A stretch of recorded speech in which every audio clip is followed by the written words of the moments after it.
Hey, it's Brandon Laws. Welcome to Transform Your Workplace. If your team is struggling to communicate effectively in this new environment, fully remote, hybrid, or in person, well, according to our recent guest, Renée Marino, we can't lean too heavily on new school tools or we'll find ourselves facing constant workplace miscommunication and conflict. Instead, we should be balancing between what's new and that old school face-to-face interaction. It's critical if we want to make it in this post-pandemic workplace. So listen in as Renee shares insight from her new book, Becoming a Master Communicator, and find out how to step up your communication game at work. Hope you enjoy today's episode. Drop me a direct message on Twitter, Instagram, or LinkedIn. I'd love to hear from you and hear how you're liking the show. I really enjoyed this episode. One of the best podcasts I think I've done on communication. Renee was a fantastic guest, and I hope you enjoy it. Talk to you next week.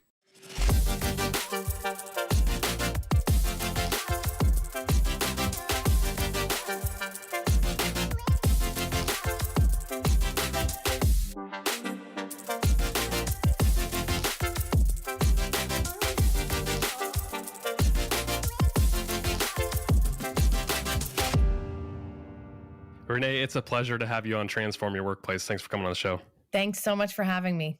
We're going to talk about communication today. You've wrote a book called Becoming a Master Communicator, Balancing New School Technology with Old School Simplicity. I love this topic because it's something that, I think I'm a good communicator, but there are moments where I catch myself where I'm like, I could have done that better. And I know there's a lot of terrible communicators out there. So I'm excited to just dive into the subject matter. You've got an interesting concept of balancing these new school technologies, the tools that we hide behind, and then the old school simplicity, which is really the face-to-face. So let me ask you this to start. Our message is being lost right now with the way we communicate through these new school tools versus the face-to-face. What are we missing when we lean on these tools too much? Absolutely. What I find is that we are all moving so quickly nowadays. Thanks to technology, it's a beautiful gift, but it truly is changing our brains. It's changing the ways that we listen, the ways that we focus, because we are so used to moving quickly from one task to the next. And many of us like to think we're multitaskers. I talk about this in the book. I thought I was the queen multitasker, wearing my crown proudly, until I realized I was getting a little messy in all of my tasks, because truth be told, there really is no such thing as multitasking. It's task switching. And due to technology, I'm sure you see, Brandon, all the time, you'll be online, you're shooting someone an email, but then you have 5 other tabs open, and then you open that other tab and you remember, oh, you forgot to do this one thing. And then your mind moves to that. And before you know it, it's 45 minutes before you get back to the email. And then you forgot what you were even sending the email about. So because of that, a lot of our technology is taking away from what I call authentic communication. Think about it. When we text someone, when we email someone, we can't read tone through just words alone. And it's natural human behavior to attach a meaning or an intention to what we think that person is intending. And more oftentimes than not, we're wrong. And because of that, we go into this loop of assumptions and what I call in the book, the 3-act play, which are the mental ruminations that we experience from assuming what someone means instead of just saying, you know what, I got an email from Brandon today. I don't quite understand what he meant. I'm going to pick up the phone to verbally communicate with him, or hop on a Zoom so I can see his body language, his facial expressions. That way I get a clearer picture of what he was trying to say. When we don't do that, we go into assumptions. And as you know, when we assume, we make an ass out of you and me. And that's where a lot of our problems arise. And Brandon, let me ask you this. How many times in the workplace have you sent an email to someone, or someone meant to send an email to you, and you realize, oh, I haven't gotten that email? Did the person just drop the ball, or vice versa? And then come to find out, oh, it went to spam. oh my goodness, I thought that this person just dropped the ball. Or maybe your boss thought that you dropped the ball. And then what does that do? It makes someone think, oh, maybe Yeah. Brandon's not on it as much as I thought. It's the stories that people make up in their head. That's the part that's so tricky about non face-to-face communication. And it's funny you brought up the email, because I mean, I caught myself last week. I got an email from somebody and I was like, I'm trying to craft an email back, and I'm writing it and it's like long-winded, and I'm like, this is not going to go the way I want it. So I just picked up the phone and called the person, and I'm like, we need to just talk through this because it's going to come out wrong. Yes. And I don't know if I would have done that years ago. Yeah. And I love that you say that, because the same thing just happened to me. This is why I wrote the book, everybody, because we all are experiencing this more and more, because technology is only getting more advanced, which again is a gift. But if we don't learn how to balance these two worlds, this is where the problems arise. This is where the miscommunication happens. And communication is like breathing. It's a foundational thing in our lives that if we don't make priority, we're going to have some issues, right? Think about breathing. You don't think about how you're breathing on a daily basis until something goes awry, such as you start having a panic attack or you get anxious and all of a sudden you're like, oh, why can't I breathe? And then you're totally tapped in, tuned into how you're breathing. What I find is the same happens with communication. Everyone thinks they're a great communicator until something happens. Maybe there's some resistance happening in a relationship. And then you start to look back and be like, let me look back at that text I sent. Oh, crap. It got auto corrected. I've had a lot of those moments. Yes. And just like you said, this literally happened yesterday, everybody. I have this coaching event that I'm going away to coach, and the person in charge of it is sending emails back and forth to the coaches. And something was not making sense to me. And I kept asking questions through email. And I was like, okay, but I don't quite understand this agenda. Finally, yesterday, I followed my own advice and I said to the person leading this, I said, can we hop on a 5-minute phone call? Brandon, within 2 minutes, the problem was resolved. And it was all, guess what? A miscommunication. And I told this person, I said, this is why I must have verbal communication, because we have been going back and forth probably about 10 emails, and we solved this in 2 minutes. Right. And I just want everyone to really understand this and hear this well, because if we master our communication, and that doesn't mean become perfect communicators. There's no such thing as perfection. But if we start to place strong priority on the way we're communicating at work, at home, I promise you that you will begin to lead your life in the way you envision. You will begin to live the life that you want, have the relationships you want, have the career you want, because communication, everything starts with it. Everything. And when we learn to master it, we become limitless. And I can speak on this because this is what has happened and continues to happen in my own life.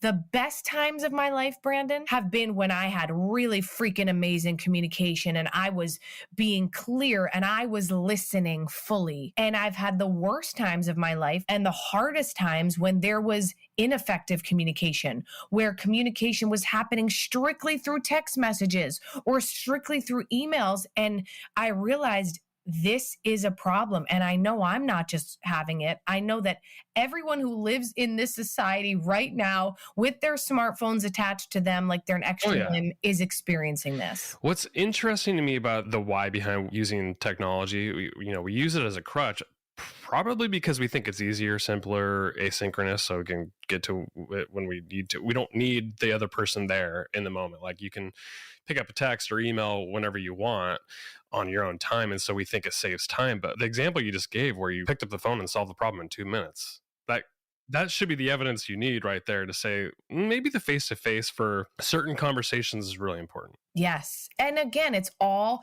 balance. That's why the subtitle of my book is Balancing New School Technology with Old School Simplicity, because it's not one or the other. And that's what I want everyone to understand. It's not all or nothing. It's not you can only be a digital communicator or you can only be an in person communicator. Absolutely not. We want to learn to balance these two worlds, because when we do, that's when we become master communicators. When I know, Brandon, the right time and place to reach out to you through an email versus the right time and place to say, no, you know what? I feel like Brandon's not truly understanding what I'm saying. I'm going to pick up the phone or ask him, hey, can we hop on a 3-minute Zoom? Knowing that time and place is what allows us to become limitless. So you've probably one of the most unique backgrounds of anybody I've interviewed on this show. You got a background in Broadway, TV, and film. What did you learn from that career? I know you're kind of starting a new chapter of your life, but what did you learn about communication from all those jobs and sets and whatever else you did in the show business? I learned what I just shared, which is that everything starts with communication. And when we learn to master this skill, we become limitless. And I've had the joy and the honor of communicating through so many different mediums. You just said it, on a stage in front of thousands, tens of thousands of people, on a film screen, on a television screen, walking out of a stage door, connecting one-on-one with the fans. I've really communicated in, I feel like, mostly every way that you can.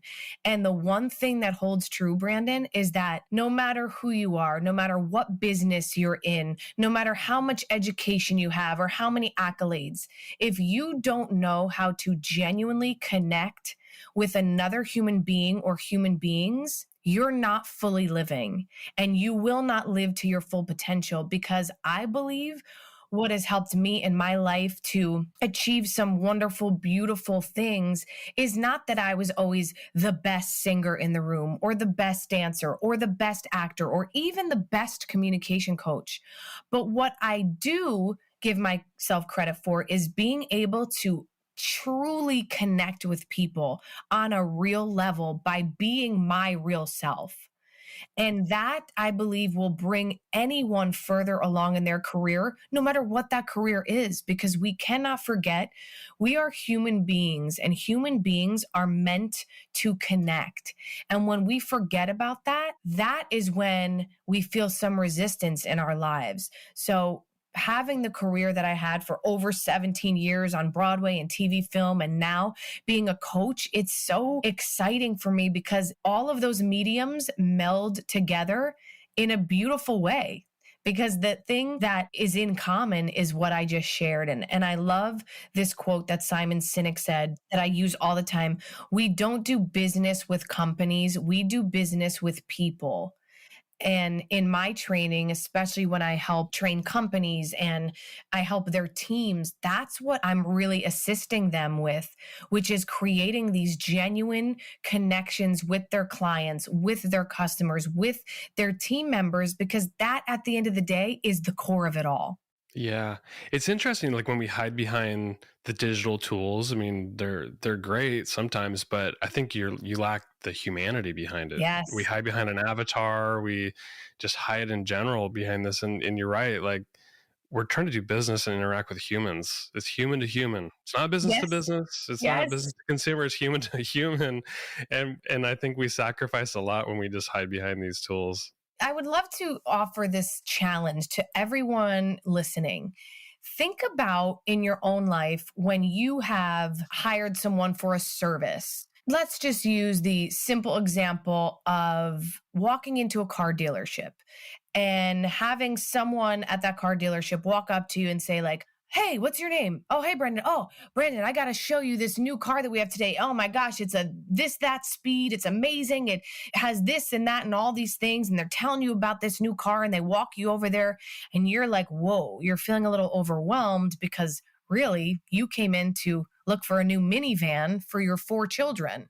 So this person's giving you all this information that really you don't need. And then you walk into that same car dealership and someone else walks up to you and says, hi, what can I do for you? What's your name? And you tell them your name and they say, what can I do for you today? What brought you in here? And they put the ball in your court and they listen to your needs and they respond with, oh my goodness, you have 4 kids? I have 4 kids too. So I completely get where you're coming from. Boom, a connection's made. Now you feel this comfort, whether on a conscious or subconscious level, you feel like you're being heard. So now when this person says, you know, Brandon, why don't we walk around? You let me know what stands out to you. We could take it for a test drive if you want. If you don't want to, you can come back another day with your wife, whatever you choose.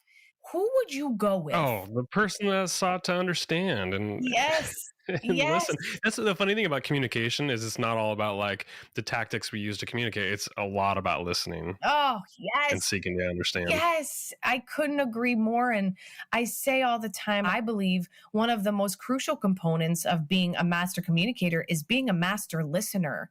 And that means being a complete listener. What do I mean by that? I mean, not being the person who's listening while they're thinking about what they're going to jump in and say next, but the person who truly sits back, takes a deep breath, grounds themselves, and allows that person to be heard. I like to say, Brandon, that complete listening is a two-way gift. You give the other person the gift of having an open platform to be heard, and you give yourself the gift of possibly learning something new, gaining a new perspective, or my most favorite, realizing that you are more alike than different with the person that you're speaking with. And we, again, through this accelerated digital world that we live in, our minds have accelerated. I read a book in doing my research that talked about how our brains are truly changing. The Distracted Mind, it's called, the book. And our brains are actually changing and becoming more fast-paced through technology. As I mentioned before, I'm sitting here writing an email or I'm looking for something online, an ad pops up. Next thing I know, I'm purchasing a flight for a vacation I'm not even taking, when the whole point of me going online was to search for something that I had to share with a coworker, right? So because of that, our minds are moving so fast that many of us get in a conversation and we're like, okay, all right, what are you saying? What are you saying? Oh, I totally disagree with you. Because right away, we identify with what we think is a difference, and our mind starts going, oh, wait till I jump in and tell them my opinion, my thoughts. And we're not fully listening. And it's such a disservice, not only to ourselves, but to the person we're speaking with. What is a person's communication home? You talk about this in the book, and I'm curious what that is. Yes, your communication home is your most natural way of communicating that feels the most natural to you, i.e., are you someone who's comfortable with avoiding? Do you often avoid honest communication? Are you someone who jumps to anger quickly? Are you someone who just prefers direct verbal interaction? That's me. I am definitely someone who chooses the direct verbal interaction over anything else. I gave you the example that just happened yesterday with hopping on a phone call right away. And this is a beautiful thing to identify and know for yourself, because when you know what home you lie in, that gives you a great starting point to then develop other styles. So for example, let me use myself as an example. Just because I am most comfortable with direct verbal interaction, that doesn't mean my style of communicating is always the best in every situation. If I am, just say, living with a roommate, and my roommate is more someone who listens but doesn't share, that's another communication style. That type of person who is a great listener, but they don't share much about themselves. They'll just sit and listen to you and ask you questions, but you realize, oh, I never really hear about this person, right?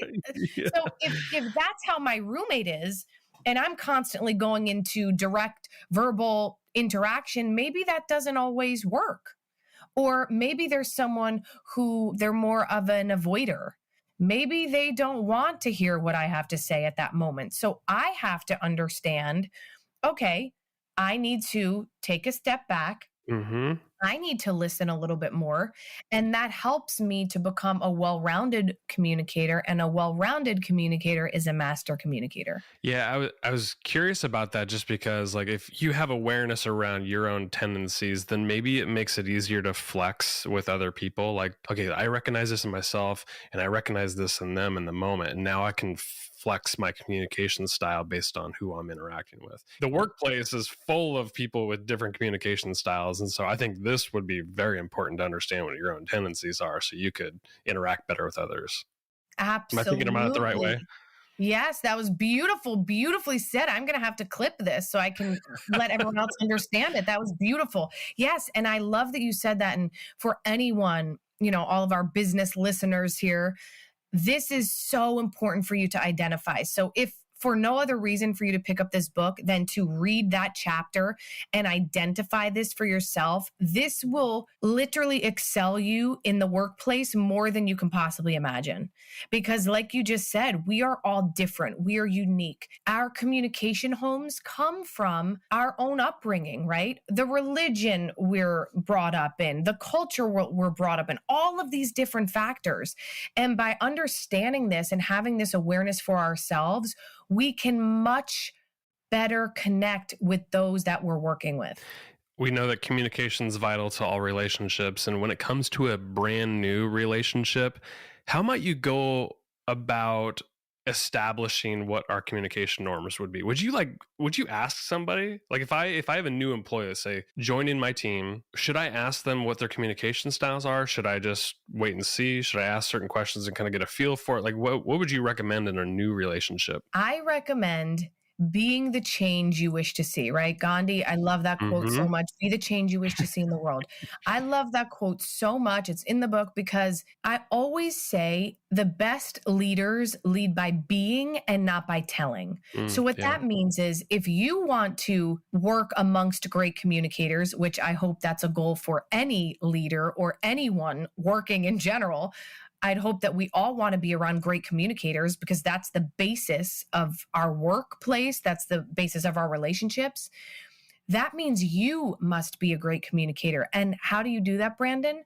By being as clear as you possibly can. And in a new relationship, professional or personal, why not ask the question? And by you asking the question and saying, hey, I'd love to know if you could identify or share what your communication style is. What's the most comfortable way that you communicate? And ask them up front. That automatically shows them that you're a great communicator, you're a clear communicator, and that will unconsciously make them want to step up and be a better communicator. So I absolutely suggest putting it out there right at the beginning. For myself, when I first started dating my husband, I share this very personal story in the book. The book is full of personal stories. You will get to know me very well, my friends, once you read this book. Those who know me say, Renee, I can hear you reading it. Like, it's me. It's literally me. You're like, oh my gosh, she's sitting down with me across the table from me. But I talk about when my husband and I first started dating and how I told him right off the bat. Now, this wasn't the first date, but we were dating for like over a month. And it was getting to that point where in my mind, I was like, all right, we need to have a conversation because I feel the signs pointing to a mutual connection, but we haven't verbally stated it. And for me, Miss Direct Verbal Interactor, I'm thinking to myself, all right, this conversation needs to happen. So we start speaking about it one night. And when we opened the floodgates and talked about how we do want to be official and be boyfriend and girlfriend, the first thing I said to Michael, who's my now husband, I said, just so you know, communication is my deal breaker. Communication is the most important factor to me in a relationship. So I just want you to know that up front. And for me, and this is a great lesson for everyone listening, for me, putting that out, putting those cards on the table at the forefront was the best possible thing I could have done, because even if he said, oh, well, you know what? I don't really like communicating too honestly and it's not comfortable for me, even though that would have sucked in a way because I really cared about him, it would have saved me years upon years of trying to make a relationship work that at the core wasn't meant to because we had different priorities. So for anyone out there who's scared of putting themselves out there, scared of speaking up about what their deal breakers are, whether at work or at home, trust me, as scared as you feel now, you will save yourself so much time. And time, my friends, is the one thing we cannot get back in this life. Time. So do it for yourself now. And even if it's uncomfortable, do it anyway, because I promise you, after you put it out there, no matter what answer you get, you will feel validated and proud of yourself for taking what I call imperfect action and getting the information upfront. I love that. I pulled a quote from your book and I want you to unpack this because I think there's so much you can expand on. The quote says, "When we are so wrapped up in what is happening on the other side of our screens, we tend to miss the small moments right in front of us," end quote. And I just think being present is something that the digital stuff really hinders our ability to be present, whether at work, let's say somebody walked into my office and I'm sitting there typing away on an email while somebody's trying to talk to me, or this happened last night. My wife was trying to talk to me as I was writing an email from my phone. And this is happening too often where we're just glued to our screens, but we're missing what's happening around us. Talk more about that. Yes. I love that you brought up that quote. And I just got chills when you read it because it is, and I just thought of this, everyone, you're hearing it first. It just came to mind as you read that, Brandon. Being present is a present. And what that means is, and what that quote means is, there is a world in front of us that's real and in real time and beautiful and incredible. And when we choose to spend more time in the virtual world, we are missing so many incredible moments. Think about this. When you walk in or out of an establishment and you have your phone in hand and you're like, I just have to send this email, and you forget to hold the door open for the person in front of you or behind you. Think about what a missed opportunity that is to take yourself out of the equation, but to possibly help someone else step outside of their own darkness or step outside of their own negativity that may be going on in their minds. When we are present and we put our phones away and we open the door for someone, or we smile when we're online with them and we compliment them on their beautiful hair or their beautiful eyes, we do not know the power or the positive effect we're making on them. Because as I just stated, they could be wrapped up in some deep negative thoughts that if you didn't share that smile with them, they could be thinking, wow, like life is just sucky. There are no good people in this world anymore. And in that moment of you being present with them and saying, wow, miss, I just have to tell you, I love that bag you have, or your eyes are so beautiful. You can literally have the ability to pull them out of a moment that could have potentially brought them down a dark hole. And I just think of that and I could cry because I've done this so many times. I think it's such a beautiful practice of just being present at the doctor's office, in the waiting room, wherever you are, and not taking your phone out and just smiling or saying hello to someone. And the times I've done this, Brandon, what I notice consistently is that the other person all of a sudden feels like their shoulders go back. They smile as if they needed a confidence boost that they weren't even aware of. And like, what a gift, right? Like, what a gift in this world we're living, that look at what is happening right now. So much pain, so much darkness. If we have that ability in a split second to just make someone feel good, oh my goodness, that in itself is worth it to leave your damn phone in the car whenever you're going in or out of somewhere. I couldn't agree more. Let's end the conversation with this. And I had so many more things I wanted to talk about, but I want to, respect the time. A lot of organizations are moving to a hybrid work environment. And I think that brings a lot of challenges because you have people interacting face to face, and then you have people working remotely, and you're trying to do it all within the same work environment. What advice do you have for leaders of these companies who now, might have a meeting where you have a team that's partially in a conference room interacting face to face, and then others are logging in virtually? How do you balance all this stuff? You, my friends, as the leaders, are the trend setters, right? You as the leader, You must treat that meeting just as you would a physical in-person meeting if everyone was in the room with you. And hopefully, if that were the case, you would greet everyone, right? How are you? Have some casual conversation before getting right into work. You would be wearing shoes that make you feel comfortable yet professional. You would not be sitting on your bed with sweatpants on, kind of leaning back as if you just woke up, right? It's all about you treating it like you would an in-person physical meeting. And when you have that same pride and you have that same integrity, that shows. And everyone in that meeting, whether they're virtual or they're in person, they will feel that.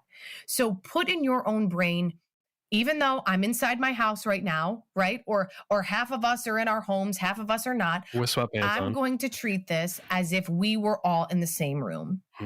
Yeah, it's good advice. I mean, because it'd be so easy to just get distracted with the digital, the tools that we have. And I can imagine that it'd be pretty hard to bring a team together. But I like your advice of setting the tone as a leader and treating everybody as if they're right there in the room. And everyone, remember, especially virtually, become distractible proof. Close out the other tabs. I know it's tempting. Oh, I'm behind a screen. No one can really see what I'm doing with my hands on the phone. Do yourself a favor. Do everyone there a favor. Show respect, integrity by having your phone away. Close out the tabs and treat you for yourself. Treat your interaction as if it were in person and people could see you and everything you're doing physically. Well said. Renee, it has been an absolute pleasure having you on the show. Where can people learn more about you, connect with you, anything that you want to point people to? Yes, please come connect, my friends. I love connecting with those who are listening to an interview that I've done, or you tell me your takeaways. That means a lot to me. You can find me on Instagram at I am Renée Marino. Please order a copy of my book, because when you do, my friends, you get a free ebook to gift someone. And nothing is more special to me than getting gifted a book. Like, what? Right?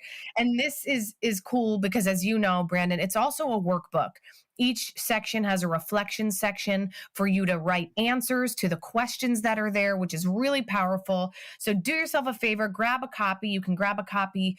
You can go to becomingamastercommunicator.com. And yeah, reach out to me on Instagram. I would love to meet you. And I'm just so grateful to be speaking with you today, Brandon. Thanks for having me. It's been a pleasure. Renée Marino, thanks so much. Thank you.